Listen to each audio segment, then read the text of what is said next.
Police are trained to take out a threat not only to others, but themselves. And that's what Medford Police Chief says at least 2 of his officers had to do Sunday when they shot and killed 52-year-old Stephen McMillan. Chief Tim George says that McMillan was armed with a shotgun and 2 handguns, plus a substantial amount of ammunition when he walked down Cherry Street, prompting calls to 911. When officers responded, Chief George says McMillan fired a round at an officer, so 2 officers returned fire. McMillan died on scene, and family and friends of Stephen McMillan are grieving tonight, but they're not the only ones dealing with the shooting. Today, an officer who's been in a similar situation says it's not easy on police either. 19 years with the Medford Police Department means Lieutenant Scott Clausen has seen a lot. I have been on duty for probably 5 or 6 different shootings during my career.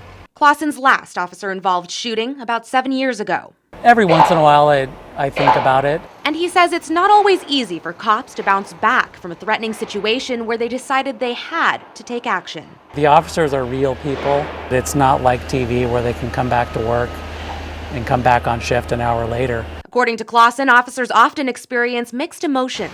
From anger that they were placed in a situation where they had to take somebody's life or injure somebody, to second guessing. Wondering after the fact if they made the right call. I just recall in my situations that when that split second decision had to be made, it was my training and experience that came to the forefront of my mind, and it took over. That training to eliminate a threat to themselves and others emphasized at MPD, and officers hope it'll kick in when they need it most. We have to protect each other, and we are obligated and mandated to protect the public.